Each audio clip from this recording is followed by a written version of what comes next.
So we were spending the morning on the track, and today's workout is a 1.5 mile warm up, which I just completed. And now we're gonna go into 400 meter up tempos.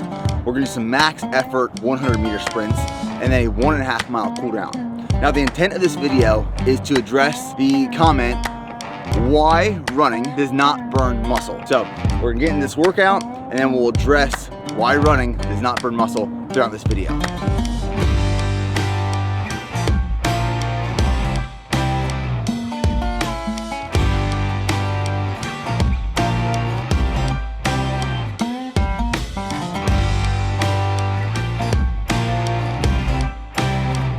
Meters now.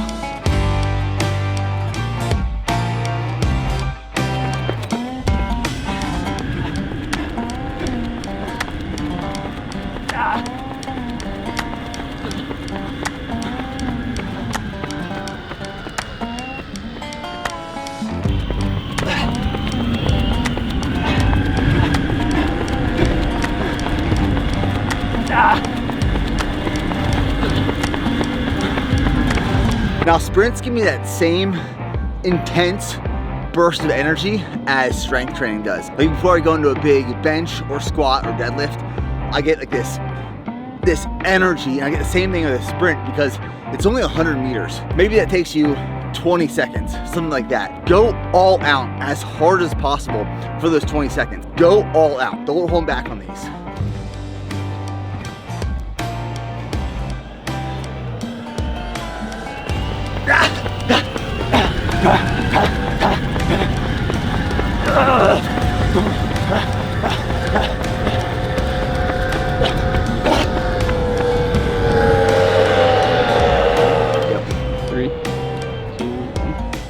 So people ask me the question, can you build muscle, actively build muscle and still run? The answer is yes, but I'm going to throw up two questions in response to that. One, how much running volume are you doing? That's why we reduced our running volume to 20 miles a week during the hybrid build. And my second question is gonna be, what does your diet look like? Because the foods we're consuming on a daily basis are going to act as a fuel source for our training and to facilitate a net positive protein balance to build muscle. Now, if you're consuming carbohydrates, fat, and protein on a daily basis, your body can store carbohydrates in the form of glycogen, anywhere from 1,800 to 2,000 calories in the muscle and in the liver. And this is a very efficient fuel source, especially for intense, high energy sources of exercise. You can also use fat as an energy source. Now, it takes a little bit longer to convert that into energy, but when you are performing exercise at a low intensity, an easy run, fat can act as up to 50% of your energy stores. Now, you can also use about 5 to 10% of muscle protein as energy. If you're using anywhere closer to 15% and higher of muscle protein, that's where you're gonna experience some significant muscle protein breakdown. And that's why it's important to keep your carbohydrates and glycogen topped off in the muscle and the liver. And that's why diet is so important. Now, with a caveat to muscle protein breakdown, it is still important. You need muscle protein breakdown. It is an adaptation, a stimulus to create more muscle. When we go into the gym and we're benching and we're working out or we're training our muscles, we are breaking down muscle to rebuild, to synthesize afterwards through the process of consuming protein and nutrition and staying on top of calories. So to answer the question, yes, you can build muscle while still running, but you have to actually ask yourself the question, how much running volume do you want to be doing and for what? And what does your diet look like? You have to be in a net positive muscle protein balance. So I wanted to reach out to my friend, Thomas Lauer, to actually talk about how cardiovascular training, running specifically, can actually help you build muscle. What's happening, guys? Let me start recording this. Recording in progress. Ready? I would love to hear from your perspective how running and cardiovascular training can actually help improve building muscle and hypertrophy. I mean, if you are improving your stamina, period, you're going to be able to improve your submaximal lifts as well. I mean, you're going to be able to improve the amount of volume you can handle. I mean, all the way down just to the basics, right? I mean, if you are more fit, cardiovascularly fit, you're going to be able to recover faster. Just from a very simple standpoint, you are able to accommodate more volume and you're able to accommodate more ultimate nutrient delivery by being a little bit more, well, healthy in that simple respect. Being able to condition your body to utilize fats at that sort of aerobic level and sort of elevating that capacity a little bit sort of elevates your baseline. So in a way of being able to build muscle, you're not having to tap into, say, your protein reserves as much if you're more efficient at being able to utilize fats. And when I say that, that means someone that is a carb fueled athlete or a fat like ketogenic fueled athlete, the same principles apply. So in the case of a carb fueled athlete, it's preserving those carbs for when they really need to be used, right? So it's allowing you to have more overall, or less, I should say, catabolic impact when you are actually resistance training. You're not going to tap into that muscle nearly as much, which is kind of a misnomer anyway. You don't just start breaking down muscle tissue the moment that you work out. You have lots of different layers before that starts to happen. As long as you are matching muscle protein synthesis with muscle protein breakdown, like you could run 200 miles. It's really just the problem that you face with a lot of runners is they're not fueling properly, right? They're not getting what they need in the first place. They're not eating copious amounts of protein because their mind isn't really there. But for you talking to the hybrid athlete, like you're really looking at that. As long as protein is at the forefront of your nutritional mindset, I think it can only be advantageous to do more cardio, or in this case, running. Let's talk about this last marathon I did, for example. I got down to 187 pounds at my lowest, but I was manipulating my diet in order to facilitate my diet and strength training to facilitate that low of weight for me to run a sub 250 marathon. And now that I'm primarily focused on building strength again, calories are higher, dietary protein is higher, fat is higher, and it just makes a big difference. The amount of difference that just eating enough will do in terms of building size and strength while still running is absolutely remarkable. And they also forget that the more muscle you carry when you're running, you are burning a heck of a lot of calories if you're a big unit that's moving, right? Like, so there isn't that compensatory nutritional intake that people really need. And on the days that I'm running, yeah, I need to allocate like an extra 100 or probably 1,500 to 1,800 calories. And it sounds like a lot, but when you're carrying that much muscle, that just needs to be on your mind. But kind of back to your original question about how it might be able to actually help you build more muscle. I mean, one of the key things that we see in the research is what's called angiogenesis. That is the formation of new blood vessels. And when you get that angiogenesis, you are literally creating more area for red blood cells to travel, which is going to be great for your slow twitch muscle fiber when you're running, but you're also getting more oxygenation to a muscle and more ATP generation when you are actually lifting as well. Someone that is really trying to run a literal sub 2 marathon, come on, they're going to want to be as light as possible. Having muscle mass is like the least of their concern. They want just enough muscle mass to be able to complete the race and not break. And I think that's just the mindset people need to stop kind of compartmentalizing and thinking that this can coexist. And it's just a little bit tougher. You just have to do it.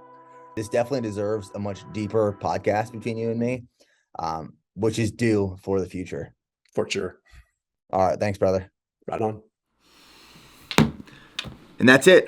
Straight from Thomas to Lauer, how running can actually help you build more muscle.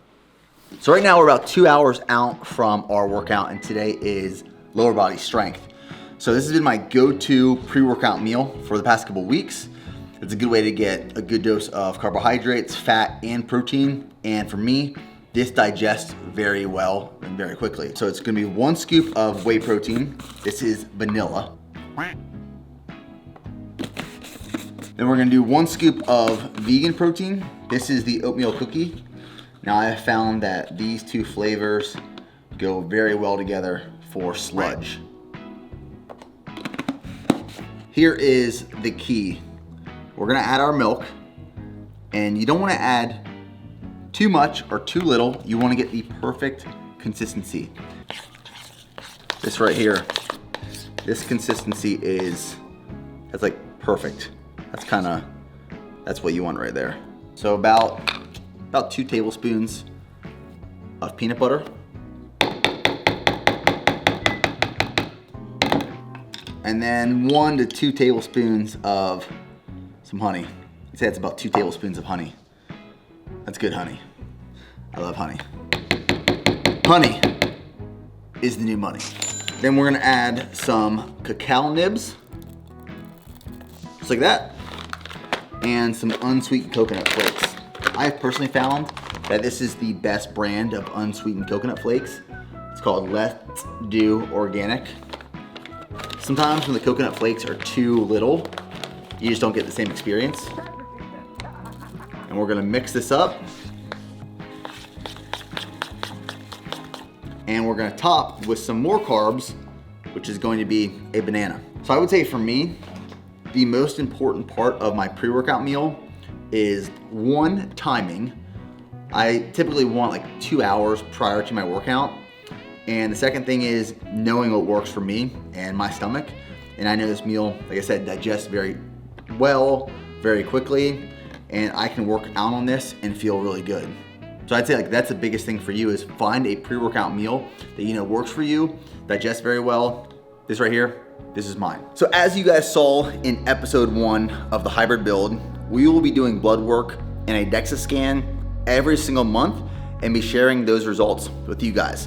So the blood work will test hormones, DEXA scan, obviously test body fat percentages. I have the results right here. We went through altalabtest.com.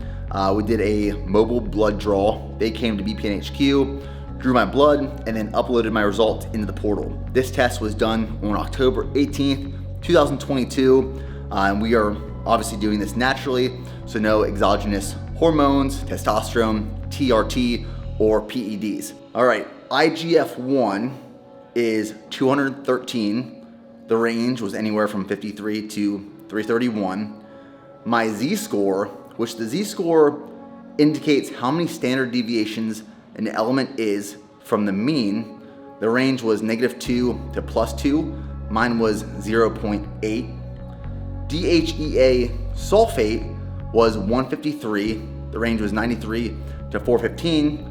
Estradiol 15, that is 15 picograms per milliliter. Free testosterone was 61.3 picograms per milliliter, which equates to 6.13 nanograms per deciliter.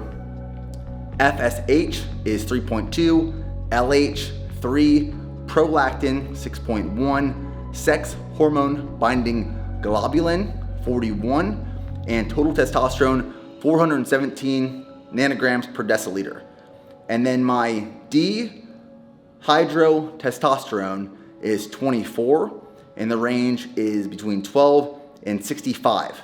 So that's the blood work from October 18th, 2022. All right, guys, you know what they say, legs keep getting bigger, shorts keep getting shorter. So we're hitting legs today, and we're mixing up some pre-workout. So we got 1 scoop of Flight, our pre-workout supplement to increase energy, endurance, and that tunnel vision focus. This is Blue Raspberry Pre. And we're also gonna mix in some Endo Pump, because for these bodybuilding workouts, there is nothing that quite beats a muscle pump, and I want the biggest leg muscle pump ever. So this is a scoop of Blue Raspberry, actually this is Blackberry Lemonade. So we're gonna mix this up. We're gonna let it hit the veins, hit the eyes, and get ready to train.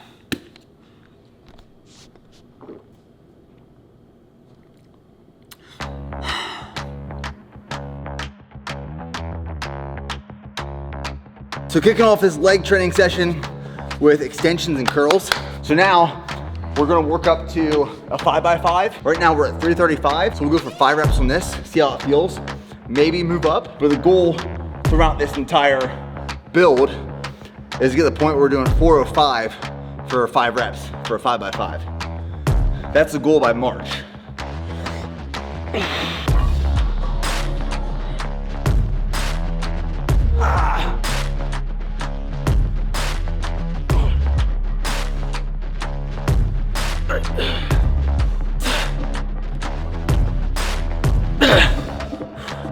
All right, based off that, we'll go to 355 and try that for 5 reps.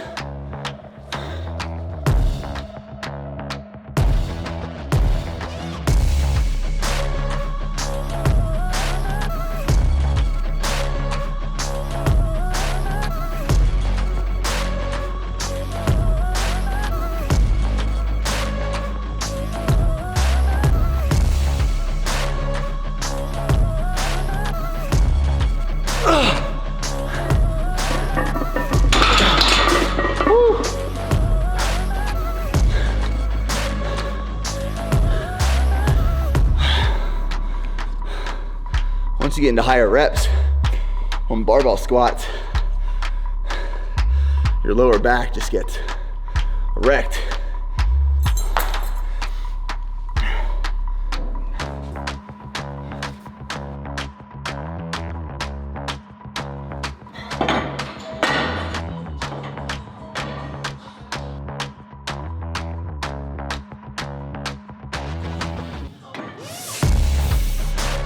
Heavy and high volume leg strength workouts. We're pushing a lot of weight for a lot of reps over about, it's about a 75-minute workout. After this, I'll be, central nervous system and muscularly, I'll just be pretty taxed. And tomorrow, or the next 2 days, I'll be pretty taxed.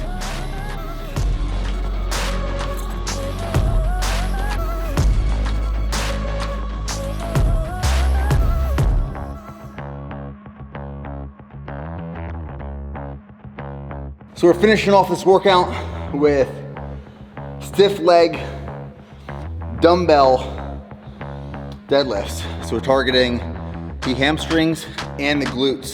My glutes are wrecked right now after a lot of these movements today. But this is gonna wrap up episode 2 of the hybrid build. We hope you guys enjoyed it. If you did, make sure to subscribe so you don't miss out on the rest of the series. Like the video and comment below.